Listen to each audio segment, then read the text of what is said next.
오늘은 어제 우리가 상고한 제목 그대로 언약을 확고하게 정립해 주신 하나님, 두 번째 말씀을 선고합니다.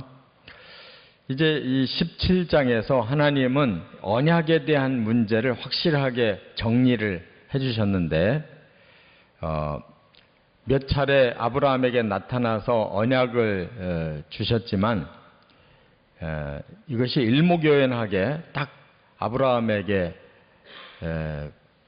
깨닫게 되지를 못했기 때문에 이제 이스마엘도 낳고 이러한 이제 그 부작용이 일어난 거예요. 만약에 이스마엘을 낳지 않고 계속 하나님 말씀대로 기다리고 있었더라면 얼마나 좋았겠어요. 근데 이렇게 서자를 낳는 바람에 인류 역사상 아주 힘든 역사가 계속 일어나는 거예요. 그래서 그 아브라함의 그 서자인 이스마엘의 후손들이 오늘날 그 이스라엘 나라 주변을 완전히 둘러싸는 중동 지역을 다 차지하고 있으면서 형제간에 계속 싸우고 또 형제간에 세계 최대의 종교 두 가지가 지금 내려와 있는 거예요. 이스라엘은 유대교를 지금도 고수하고 그 주변 국가인 아랍인들, 이스마엘의 후손들은 또 이슬람교를 만들어가지고 서기 600년대 이슬람교가 만들어져가지고 오늘날 또 아주 강력하게 세계를 뒤흔들고 있어요. 이대로 나가면 이슬람교가 세상을 덮을 것 같아.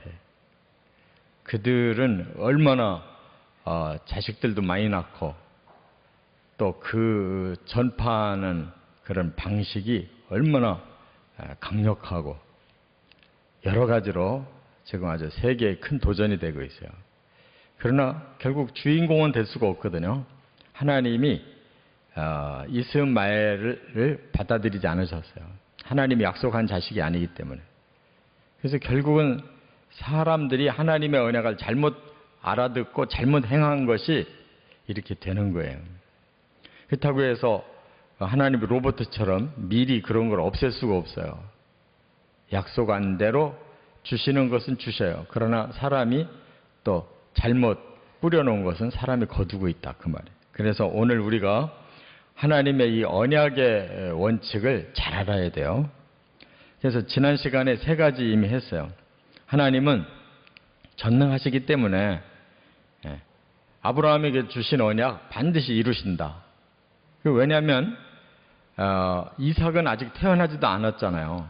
그런데도 하나님은 이제 아브라함이 100세가 되고 사라가 90세가 됐을 때 이삭을 주셨어요. 이건 기적이에요. 그러나 사람은 이게 불가능하고 이게 상식적으로 안 맞는 말이지만 하나님은 전능하시기 때문에 언약하시고 그대로 행하신다라는 걸 강조했고, 그 다음에 또 하나는 아브라함 너도 완전해져야 된다. 지금까지 이렇게 대충 사는 거 가지고 안 된다. 믿는 것만 가지고 안 된다. 믿는 자답게 이제 순종하고 점점 더 성화되어 가야 된다. 그래서 아브라함을 훈련시키는 것이고, 또 하나가 뭐냐면 이름을 바꿔주셨어요. 아브라함에서 아브라함으로, 사레에서 사라로. 이제 너는 새 출발이라는 거예요. 새로운 사람을 출발한다. 새로운 언약의 사람으로, 새로운 그 언약의 비전으로 너는 새로 출발하는 것이다. 이렇게 이제 하나님이 방향을 딱 정해주시고 오늘 나머지 구체적인 걸 더 일러주신 거예요. 그래서 이제 네 번째는 여기 8절에 보면 가나안 땅을 재확인해 주셨다. 계속 이 땅을 너와 내 후손에게 주겠다고 하셨었잖아요. 그런데 그 땅에 대해서 아직도 막연해. 왜냐? 아브라함 땅 한 평 없어요. 그냥 그 지역에서 얹혀서 사는 거지 자기 소유의 땅이 없어요. 그래서 하나님이 분명히 이 가나안 땅, 가나안 족속들이 살고 있는 땅은 너와 네 자손에게 준다. 그러면서 여기서 뭐라고 단어를 하나 더 붙였냐면 영원한 너희들 땅이다 그랬어요. 영원이라는 말을 썼어요. 그러니까 지금 이스라엘 사람들이 서기 70년에 전 세계로 이제 뿔뿔이 흩어졌다가 1900년 동안 그렇게 살았는데 지난 1948년에 이스라엘 땅으로 다시 돌아왔어요. 그 가나안 땅으로 다시 돌아와가지고 지금 나라를 세웠는데 너무 놀라운 것은 그 1900년 동안 이 땅은 누구도 거기서 정착을 못했대요. 그 막강한 그 제국들이 거기를 다 점령을 했어도 거기는 빈터처럼 놔둔 거예요. 거기서 새로운 문명이 일어나질 않았어요. 그래서 여러 제국들이 그 땅을 다 지배는 했어도 그냥 변두리로 내버려 둔 거예요. 그러다가 이제 이스라엘이 다시 들어왔더니 놀랍게 이스라엘이 지금 꽃을 피우고 있는 거예요. 그 사막 같은 땅에서 지금 이스라엘은 농사를 짓는데 세계 최고의 농사를 져요. 거기서 농산물을 수출한다니까요. 그러니까 사막에 꽃이 피리라 하는 그 예언의 말씀이 그대로 떨어졌어요. 이스라엘의 땅이기 때문에 이스라엘 사람이 들어와야 그 땅이 꽃이 피고 열매를 맺는 거예요. 그러니까 우리가 생각하듯이 그냥 뭐 기분 좋으면 이거 넣어줄게 이런 게 아니에요. 하나님은 한 번 약속하시면 절대적인 약속이에요. 영원히 준다고 그랬어요. 그래서 자기들 땅에 들어오고 나니까 그 땅이 살아나기 시작합니다. 할렐루야.